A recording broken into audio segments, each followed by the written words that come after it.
దాని తర్వాత మరుసటి రోజు టీడీపీ ఆఫీస్లో ఒకటి రిలీజ్ అయింది ఓ రిపోర్ట్. ఇప్పుడు ఆ రిపోర్ట్ చుట్టే అన్నీ తిరుగుతున్నాయి. క్వశ్చన్ వచ్చి జూలై 12 మెటీరియల్, జూలై 17 ల్యాబొరేటరీలో ఎన్డీడీబీ ల్యాబ్లో పోతే 23 జూలై వస్తే 2 months అయింది. ఈ 2 నెలలు ఏం చేస్తున్నారు? అప్పటికి పోనీ గవర్నమెంట్ ఎవరిది? అపోజిషన్లో ఉంటే మాకేం తెలుసండి, ఏదో వచ్చింది మేము తీసుకొస్తున్నాం అనొచ్చు. గవర్నమెంట్లో వాళ్ళు అప్పటికే వచ్చి నెల దాటింది.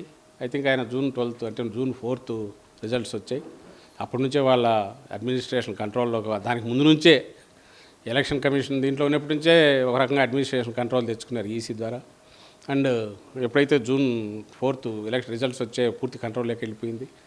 June 12 చంద్రబాబు నాయుడు గారు వచ్చారు. ఇది జరిగింది 1 month తర్వాత, ఆల్మోస్ట్ 1.5 month. 1.5 month తర్వాత వచ్చి ఒకవేళ నీ చేస్తే నీ హయాంలో జరిగింది, నువ్వు ఆన్సర్ ఇవ్వాలి.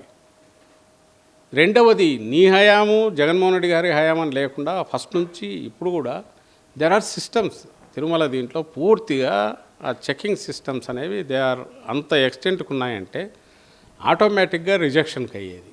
ఈ గీకి సంబంధించి కూడా వాళ్ళు చెప్పింది. అలాగే ఇప్పుడు ఈరోజు ఒకటి సర్క్యులేషన్లో చూశాను, 14-19 మధ్య అప్పుడున్న ఇన్ఛార్జి సమ్ హెల్త్ ఆఫీసర్, అప్పుడు ఇదే ఉంది. ఏది 3 శాంపుల్స్ తీయడం, వాటిని టెస్ట్ చేయడం, 3 గన ఓకే కాకపోతే 3 సపరేట్ వాళ్ళతో ఇమ్మీడియట్ ట్రక్ వెనక్కి వెళ్ళిపోతుంది. అదే రిపీటెడ్గా అయితే బ్లాక్ లిస్ట్ చేయడం. ఇది నార్మల్ కాంట్రాక్టర్లకు చేసేది. అక్కడ ఇంకా ఎఫిషియెంట్గా చేస్తున్నారు.